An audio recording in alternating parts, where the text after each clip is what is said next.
ఏమైందండి ఆయన ఏమైంది? మొన్న ఏదో బాగా అడావిడి చేశారు, ఏవో బియ్యం పట్టుకున్నారన్నారు, సీజ్ చేశారన్నారు. ఆ ఎవిడెన్స్ ఏమైనా దొరికినాయా? అవునండి, ఇప్పుడు అన్ని వేల టన్నులు పట్టుకున్నారు. నాదెండ్ల మనోహర్ గారు ఆయన ఛార్జ్ తీసుకున్న ఇదే పని మీద ఉన్నారు. పట్టుకునే బియ్యం కూడా పీడిఎస్ బియ్యం. ఆ బియ్యం ఎక్కడికి వెళ్తున్నాయి ఏంటి అన్నది అన్ని కూడా నిర్ధారణ అవుద్ది త్వరలోనే. ఇన్ని వేల టన్నులు ఎక్కడికి వెళ్తుంది, సౌత్ ఆఫ్రికా వెళ్తుందా, ఎక్కడికి ఎక్స్పోర్ట్ చేస్తున్నారు, ఏ విధంగా చేస్తారు? అవి ద్వారంపూడి గారివా కావా? ఇప్పుడు ఎక్కడికి వెళ్ళినాయండి? ఎవరో చేశారు అన్నది పక్కన పెట్టండి. ద్వారంపూడి గారిదని కదా వచ్చిన టాకు. అయిందా కాదా? ఇప్పుడు నిరూపణ అయిందా లేదా? ఇంకా నిరూపణ జరుగుతుంది. ఓకే, ఆ బియ్యం ఏదన్నది గ్రేడ్ అంటే నవ్వక్కలేదండి, అది మళ్ళీ టెస్టింగ్ కి వెళ్ళాలి. ఆ రైస్ ఏది, ఆ రైస్ నోమో మీరు ఏం చేస్తున్నారంటే మీ వైసీపీ వాళ్ళు ఆ రైస్ నీట్ గా బీపీటీ రైస్ లాగా దాన్ని గ్రైండ్ చేసి దాన్ని ఎక్స్పోర్ట్ చేస్తున్నారు. అవన్నీ ల్యాబ్స్కి వెళ్ళి రిపోర్ట్లు వస్తాయి. ఇక్కడ ద్వారంపూడి అయిందని అవ్వచ్చు, ఇంకోటిదన్న అవ్వచ్చు. ఓవరాల్ కాకినాడలో దొరికిన మెటీరియల్ అది. ఓకే, ముందు నుంచి అన్న మాట అవునా కదా? రామ్ కుమార్ గారు, ఏఎస్పీ అన్నే టీడీపీ అన్న అవునా మాట? ఎటువంటి ఆధారాలు ఇంకా నిరూపితం అవ్వలేదు. బియ్యం దొంగ రవాణా అది ఓకే అండి. ఎవరిది అన్నది వస్తుంది. ఇంకా 2-3 రోజుల్లో తొందర ఎందుకు? ఓకే, రామ్ కుమార్ గారు, 2 రోజుల్లో వస్తుంది.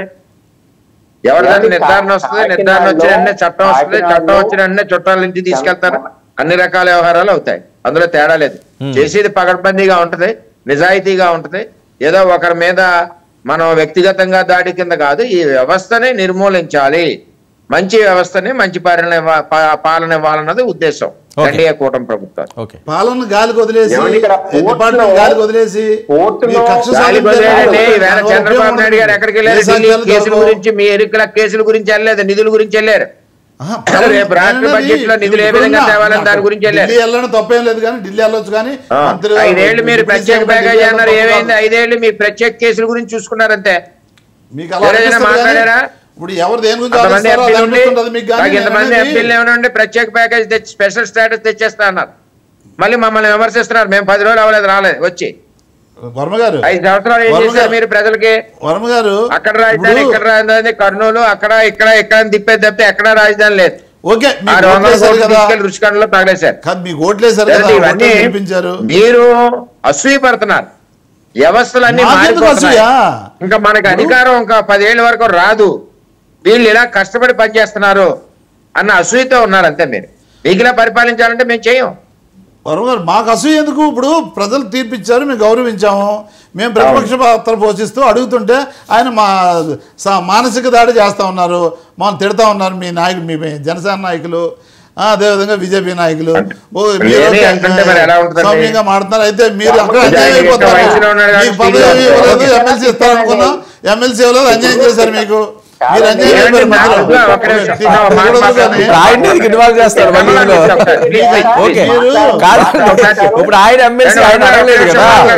ఎమ్మెల్సీ ఇస్తారనుకుంటే మీకు అన్యాయం అయిపోయారు.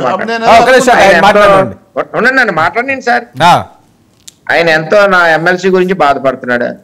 ఏమండి, నేను పార్టీకి చంద్రబాబు నాయుడు గారికి సిన్సియర్ కోర్ వ్యక్తి. నేను పదవి గురించి ఇది అడగలేదు. నేను పురుషోత్తపట్నం ప్రాజెక్ట్ ఇవ్వండి, ఏలేరు ఆధునీకరణ ఇవ్వండి అని అడిగాను. మీకు తెలుసో తెలీదు. చంద్రబాబు నాయుడు గారు అన్నారు. అంటే మళ్ళీ ఏడుస్తాడు, మీకెందుకంటే మా ఫ్యామిలీ గొడవ. నేను పదవి ఆశించట్లేదు, ఇస్తే తీసుకుంటాం, పని చేస్తాం. లేదు చంద్రబాబు నాయుడు గారు నన్ను ఇంకో చోట పనిచేయాలి వర్మ అన్నారు, అక్కడ పనిచేస్తాం. మేము పొద్దుట ఏదైనా మీకు జగన్మోహన్ రెడ్డి పని చేయకపోతే రోడ్డు ఎక్కి తిట్టడాలు ఇవి ఉండవు. మాకు క్రమశిక్షణ ఉంది. మా అధ్యక్షుడు తెలుసు వర్మను ఎక్కడ ఉపయోగించుకోవాలో తెలుసు, పవన్ కళ్యాణ్ తెలిసి ఎక్కడ ఉపయోగించుకోవాలో అక్కడ ఉపయోగించుకుంటారు. మీ చర్చ దానికెందుకు, నా దానికెందుకు ఇబ్బంది మీకు? ముందు చర్చి మాట్లాడండి. ఈవేళ చంద్రబాబు నాయుడు గారు ఈవేళ ఢిల్లీ వెళ్ళారు. ఢిల్లీలో వెళ్ళి ఏం తెచ్చారో అడగండి, ఏం మాట్లాడారో అడగండి. మీ నాయకుడిలాగా నోటికి తాళం వేసుకుని వచ్చి నాయకుడు కాదు. రేపు బడ్జెట్ ఉంది. రేపు బడ్జెట్ లో ఏ విధంగా ఆంధ్రప్రదేశ్ కి నిధులు తేవాలి, అధికంగా ఏ విధమైన నిధులు పెట్టాలని చెప్పి ఆయన పొద్దున్న నుంచి సాయంత్రం వరకు ఆఫీసు చుట్టూ తిరుగుతా ఉన్నాడు. మీ వాడు ఏం చేసేవాడు? ఒక బొకే ఇవ్వడం, సార్ కేసులు మాఫీ చేయండి అని దండం పెట్టడం, ఫ్లైట్ ఎక్కడం, ఎవడన్నా మౌత్ ఈ పెడతానో ఇలా చేతితో దొరకడం. ఆవిడ ఏ రోజున మాట్లాడాడు సబ్జెక్టు. ఇవాళ రాష్ట్రం ముందుకెళ్ళాలి, రాజధాని నిర్మాణం వెళ్ళాలి, పోలవరం భూసేకరణకు నిధులు కావాలి, ఇవన్నిటి గురించి కూడా డిస్కషన్లు అవుతున్నాయి. అన్ని కూడా మంచి జరుగుతుంది. రాష్ట్రానికి సర్వనాశనం చేసిన రాష్ట్రం మళ్ళీ పురోగతిలో బ్రహ్మాండంగా ఆయన మీద ముందుకు పరిగెడతా దాడి ఉంటది. దుగ్గరాజు ఓకే, ఒక్క నిమిషం, ఒక్క నిమిషం. వర్మ గారు, వర్మ గారు, ఒక్క నిమిషం అండి. ఒక్క నిమిషం, వర్మ గారు. జరుగుతున్న ఒక్క నిమిషం. ఆయన కంప్లీట్ చేయాలి. వర్మ గారు ట్యాక్స్ వెనక్కి తీసుకొస్తారు.